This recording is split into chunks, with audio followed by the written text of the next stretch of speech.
आरेकटू बड़ा हरि बोल हाँ हरि बोल जय जय निताय गौर प्रेमानंदे हरि हरि बोल राधा प्रेमानंदे हरि हरि बोल हरि बोल जय श्री श्री गुरु गौरांग राधा विनोदरे राधा श्याम सुंदर गिरधारी गोविंद गोपीनाथ मदन मोहन जगन्नाथ बलराम सुभद्रा जो लक्ष्मी नृसिंह तुलसी महारानी की श्रीमद् भागवत महापुराण नितला प्रविष्ट पूजपात श्री महाराज नितला भक्ति प्रदान केशव श्री महाराज जगत विश्व प्रभुपाद गोपाल गुरु शिरूप सनातन भट्ट रघुनाथ सिद्धि गोपाल भट्ट दास रघुनाथ सौर गोस्वामी प्रभु की जय राधा कृष्ण गो गोपी गो गोवर्धन की जय अवश्य कृष्णापन की जय क्षेत्र मंडल ब्रजमंडल गौर मंडल की जय चारों धाम चारों संप्रदायों की जय सनातन धर्म की जय सारस्वत गौरी वैष्णव धर्म की जय तुलसी महारानी की जय जय जय घोषकाडांगा भागवत समाज मंदिर की जय भागवत कमिटी भक्त मंडली की जय भागवत कथा श्रवण पिपासु भक्त मंडली की जय हरिनाम संकीर्तन की जय अनंत कोटि वैष्णव वृंद की जय गिरिराज महाराज की जय निताय गौर प्रेमानंदी वंदेहं श्रीगुरो श्रीयुता पदकमलां श्रीगुरून् वैष्णवांश्च श्रीरूपं साग्रजातं सगण रघुनाथं नितं तं सजीवं साद्वैतं सावधतं परिजनसहितं कृष्ण चैतन्य एवं श्री राधा कृष्ण पदान् सगण ललिता श्री शाखानिकांश्च ॐ ज्ञानतिमिरन्धस्य ज्ञानाञ्जनशलाकया चक्षुरुन्मिलितं येन तस्मै श्री गुरवे नमः नामयं विष्णुपदाय केशवाविन्नरूपिणी श्रीमद् भक्ति वेदांत वामन गोस्वामी नामिनी नामयं विष्णुपदाय आचार्य सिंहरूपिणी श्रीमद् भक्ति प्रज्ञा केशवाय नामिनी तीमर्थ चरित्राय शास्त्रितानां च पावनं जीव दुःखे सदात्राय श्रीनाम प्रेमदय नामयं विष्णुपदाय कृष्ण पृष्ठाय भूतले श्रीमती भक्ति सिद्धांत सरस्वती नामिनी शिवार्षभानुवि देवी द्वैताय कृपाब्धये कृष्ण संबंध विज्ञान दायिने प्रभे नमः माधुर्योज्जल प्रेमाढ्य चूपानुभक्तिदासुर करुणासु विग्रहाय नमः पंचाकल्पतरुश्च कृपा सिंधु वैव च पतितानां पावनेभ्यो वैष्णवेभ्यो नमो नमो शंकर सनकारुंत साई गर्भज साई सत्संतुकरनित्यानंद नमो महावदन्नाय कृष्ण प्रेम पदाय कृष्णाय कृष्ण चैतन्याम्ने गौरतीसी कृष्ण करुणा सिंधो दीनबंधो जगत्पते गोपीश गोपिका कांत राधा कांत नमोस्तुते तप्त कंचन गौरांगी राधानुसुति देवी प्रणमामि हरि वृंदाय तुलसी कोई प्यारे केशवाच कृष्ण देवी सत्वत्यै नमो नमः भक्तादीना अपराधलक्षै क्षिप्ता कृपामयी त्वं शरणं प्रपन्ना बिन्दे नमोस्ते चरणारविन्दं बिन्दे नमोस्ते चरणारविन्दं तमादिदेवं करुणानिधानं तमालवर्णं श्वेतवतार पार संसार समुद्रस्य भजामहे भागवत स्वरूपम् हरे कृष्ण कृष्ण कृष्ण हरे राम राम राम हरे।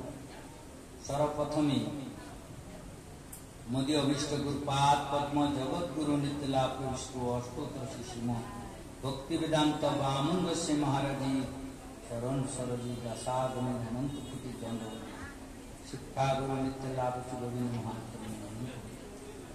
गुरु परंपरा गुरुवर्ग गौरी वेदांत समिति आचार्य पूज्यपद विधान गोस्वी महाचार्य अनंत कोटि दंडवत नित्यलाभ से भक्ति वेदांत पर्यटक गोस्वी महाराज अनंत कोटि दंडवत नित्यलाभ से नारायण गोस्वी महाराज अनंत कोटि दंडवत गौरी सारस्वत वैष्णवगण भागवत समिति मंदिर समस्त सदस्यवृंद क्षत्रिय मंडली वैष्णव मंडली मातृमंडली सबार चरणे आमार यथा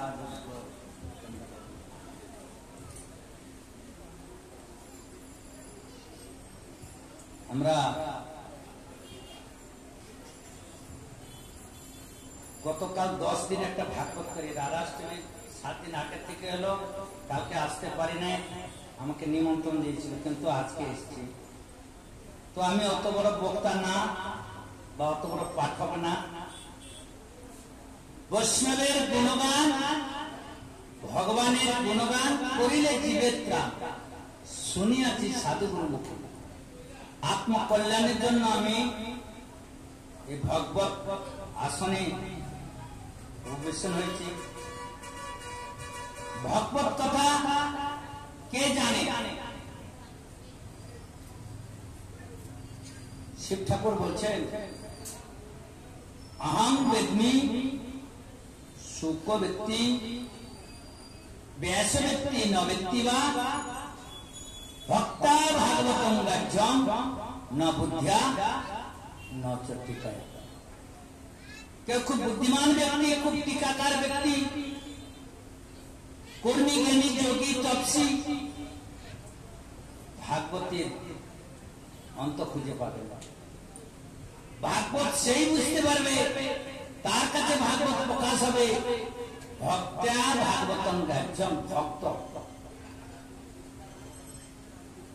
जहाँ भागवत पढ़ो वैष्णव स्थाने एकांत आश्रय करो चैतन्य चरण चैतन्य भक्त करो नित्य संग तबे तुम्हें जानिबे भागवत सिद्धांत तरंग सिद्धांत बलिया चित्ते ना करो आलस যাইতে শ্রীকৃষ্ণ লাগে সুদৃঢ় মানুষ। এই যে আপনাদের এখানে আমি বহুদিন আগে যখন প্রথম সন্ন্যাস নিলাম অন্তত 20-22 বছর আগে একবার এসেছি মনে নেই কিন্তু সেই ঋষিকেশ মহারাজের সঙ্গে এসেছি এটা মনে আছে কুচবিহারের মঠের মহারাজ।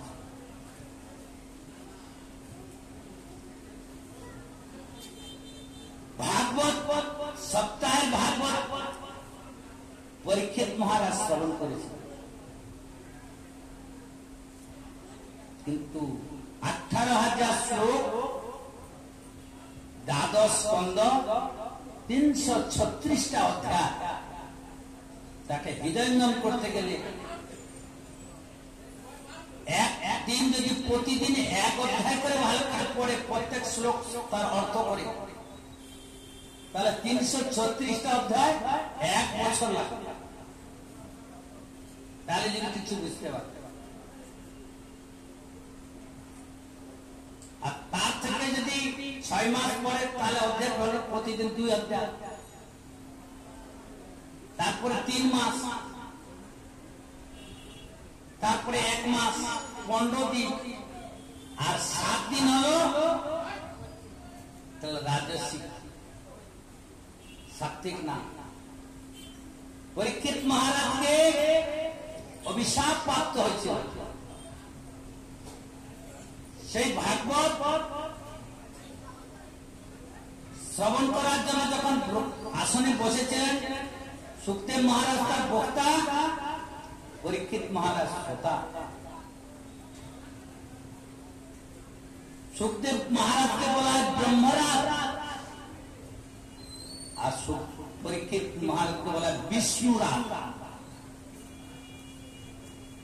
ব্রহ্মরাজ বিষ্ণুরাজের পার্থক্যটা কি না, মাতৃগর্ভেতে পরীক্ষিত মহারাজ ভগবানকে দর্শন করেছে। জন্ম হওয়ার আগে থেকে তিনি ঈশ্বর চিন্তায় মগ্ন। আর সুখদেব মহারাজ তিনি মায়াকে স্পর্শ করেনি, জন্ম থেকেই সে ব্রহ্মচিন্তায় মগ্ন। জন্ম কি মাতৃগর্ভে ছিল 14 বছর।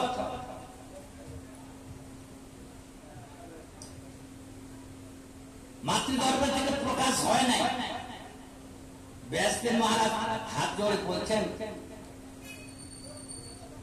যে কে আছে মহাপুরুষ, মায়ের তো কষ্ট হচ্ছে। তো সুখদেব মহারাজ উত্তর করছে, আমি প্রকট হব না, কারণ মায়া আমাকে গ্রাস করে। বলে ভগবানের তো সারা সংসার মায়া দিয়ে বলা।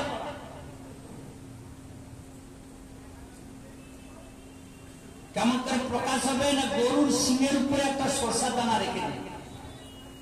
গরুর মায়া যদি সরিয়ে নিতে পারো, ব্যাসদেব হচ্ছে ভগবানের মায়া আমি তখনই সরাতে পারবো আমার ভজন প্রভাবে। গরুর সিংহে একটা সরষা দানা রাখবে, গরুর সিং থেকে মাটিতে পড়তে যতটুকু সময় লাগে, এইটুকু সময় আমি মায়াকে সরাইতে পারি, মানে এক নিমেষ কাজ। সুখদেব মহারাজ বলছে এতটুকু সময় আমার কাজ হয়ে যাবে। মাতৃগর্ভে থেকে প্রকাশ হতে গেলে মাতৃদ্বার থেকে যতটুকু সময় লাগে, সেই জন্য মায়ের প্রতি তার মায়া লাগেনি। জন্ম হয়ে তার জন্ম সংস্কার হয় নাই, শৌচ কাজ হয় নাই, অমনি সে সন্ন্যাস নিয়ে জঙ্গলের দিকে দৌড়ে চলে গেছিলেন। সেই জন্য সে ছিলেন ব্রহ্মরা।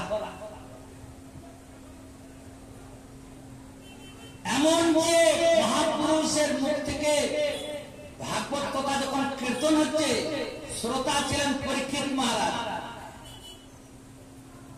তিনি 7 দিন 7 রাত আসন থেকে উঠে নাই, গুরুও আসন থেকে উঠে নাই, শ্রোতাও উঠে নাই, বক্তাও। 4 দিন যখন হয়ে গেছে, বক্তা বলছে মহারাজ একটু জলপান করুন। বলে মহারাজ যখন আমি সেই জঙ্গলে গিয়েছিলাম আমার পিপাসা লাগছিল, অল্প পিপাসা সহ্য করতে পারিনি, ঋষির বলে আমি মৃত সর্প দিয়েছিলাম।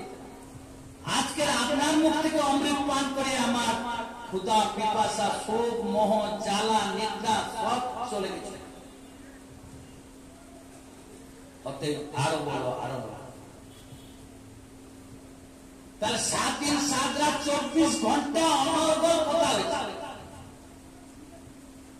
খায় নেই, পেয়ে নেই, ঘুমায় নেই।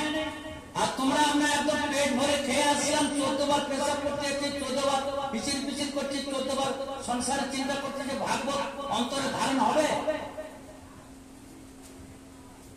ভাগবত শোনার আগে তার মহিমা শুনতাম, কেমন ভাগবতের প্রক্রিয়াকে আমার হৃদয়ে গ্রাস করে। এটা তো একটা বাজার, এখানে একটা বড় সমাজ। এই যে একটু আগে গেলাম, সেখানে মাংস বিক্রি করতেছে। এটা এই সমাজে যখন ভাগবত হয়, এই পরিবেশটাকে 7 দিন শুদ্ধ রাখা যায় না।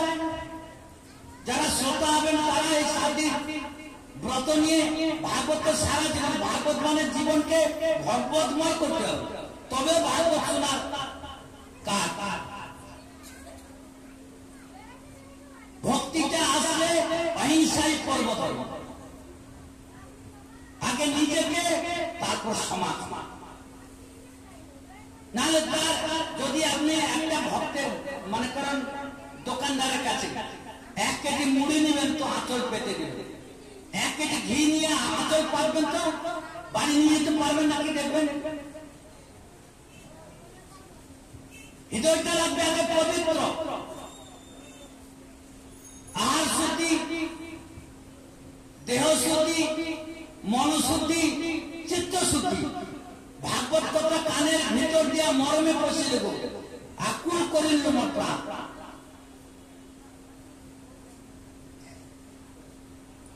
আগে নিজেকে ভাগবতময় করতে হবে। একজন ভাগবত শোনার আগে তার মহিমা শুনতে গেলে কেমন করে ভাগবতের পরিবেশ করতে হয় সেই ভাগবত মহাপুরাণের মধ্যে সবকিছু দেওয়া আছে। উপবাস করে ভাগবত বসতে হবে। মহারাজ আমরা তো বদ্ধজীব, পারবো না উপবাস। তাহলে প্রসাদ ভোজন ফলাহার করা শুদ্ধতা হয়, নাহলে প্রসাদ ভোজন করো। কেন না যখন সেই আসন করে বসবে তার চিত্ত যেন উদ্বেলিত না হয়, একাগ্র চিত্ত। একাগ্র চিত্ত করতে হলে আর শুদ্ধের চিত্ত শুদ্ধি, চিত্ত শুদ্ধের ধ্রুব স্মৃতি, তখনই ঈশ্বরের চিন্তা আসবে, না হলে আসবে।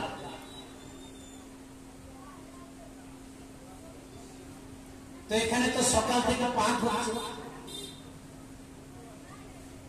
কৃষ্ণন তরঙ্গিনী ৪র্থ অধ্যায় চলে গেছে।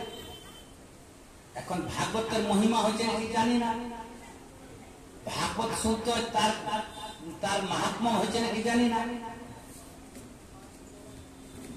আমি মূল ভাগবত মহাপুরাণ নিয়ে আসি।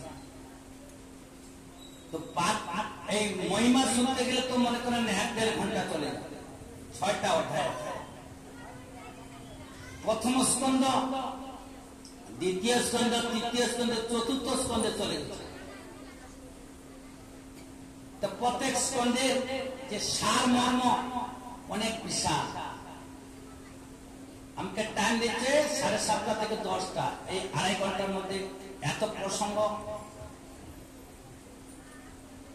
তথাপি একটু আপনাদের জানকারির জন্য, আপনারা তো বছর বছর ভাগবত শুনেন, বড় মহাপুরুষরা এসছেন। আমি তো ক্ষুদ্র প্রাণী, একটা মূর্খ, সংস্কৃত জ্ঞান নেই, ভাষাও তো মিষ্টি নেই। যদি কিছু শুদ্ধ শব্দ বেরোয় আপনারা নিজ গুণে গ্রহণ করবেন, আর যদি কুটু বাক্য করে আপনার নিজ গুণের সন্তানগুলি ক্ষমা করবেন। প্রয়াস করব ভগবানের কথা দুটা কীর্তন করা যেতে আত্মা কল্যাণ হয়।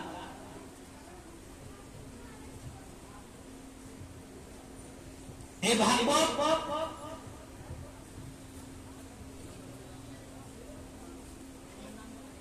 কৃষ্ণ সধামগতে ধর্ম জ্ঞানা দেবী সহ কলৌ নষ্ট দিশামিত পুরাণার্ক অধুনা। ভাগবতটা কি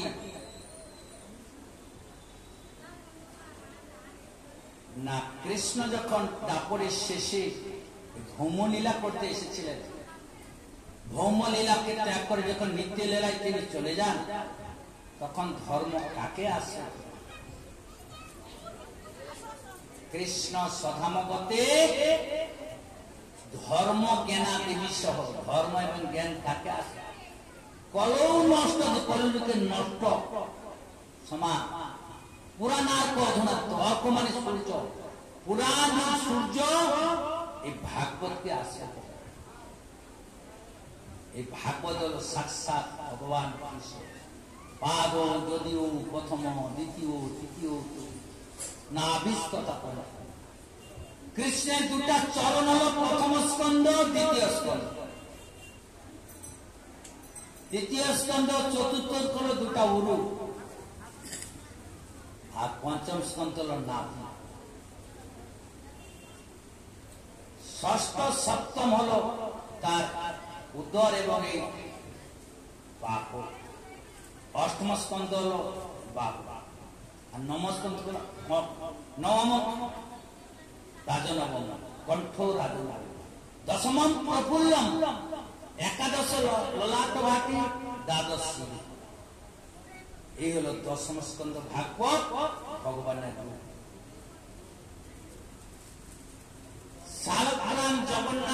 কৃষ্ণ যে মূর্তি পাওয়া যায় সেটা হলো বিগ্রহ, সেটা হলো অর্চা বিগ্রহ, আর ভাগবত হলো চর্চা। ভগবান